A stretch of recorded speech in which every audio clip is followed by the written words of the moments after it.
نعوذ بالله من الشيطان الرجيم. بسم الله الرحمن الرحيم. الحمد لله رب العالمين حمدا يوافي نعمه ويكافئ مزيدا. يا ربنا لك الحمد كما ينبغي لجلال وجهك الكريم وعظيم سلطانك. اللهم صل على سيدنا محمد النبي الأمي وعلى آله وصحبه أجمعين. اللهم أحسن عاقبتنا في الأمور كلها وأجرنا يا الله من خزي الدنيا وعذاب الآخرة. اللهم إنك عفو كريم حليم تحب العفو فاعف عنا يا الله يا كريم. اللهم اجعل خير أيامنا يوم نلقاك وأنت راض عنا، واختم بالصالحات أعمالنا وتوفنا مسلمين وألحقنا بالصالحين. اللهم اجعل جمعنا هذا جمعا مرحوما وتفرقنا من بعده تفرقا معصوما. اللهم اجعلنا يا الله من أهل السنة والجماعة، ولا تجعلنا يا الله من أهل البدعة والضلالة.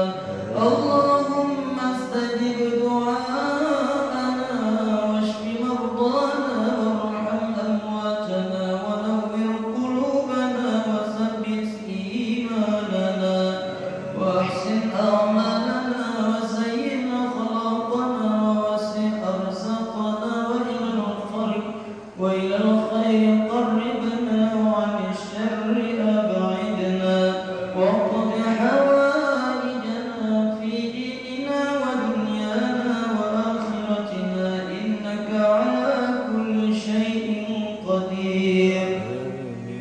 اللهم جملنا بالعافية والسلامة وحققنا بالتقوى والاستقامة وأعذنا من موجبات الندامة إنك سميع الدعاء.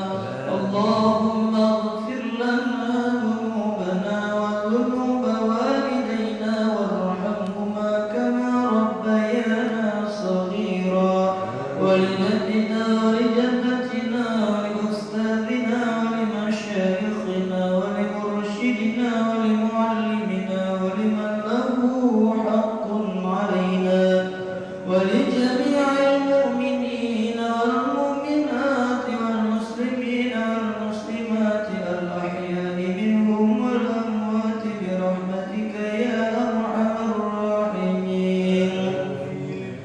اللهم إنا نسألك بحق السورة الواقعة وأسرارها أن تيسر لنا أرزاقنا كما يسرته من خلقك يا الله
إياك نعبد وإياك نستعين اهدنا الصراط المستقيم صراط الذين أنعمت عليهم غير المغضوب عليهم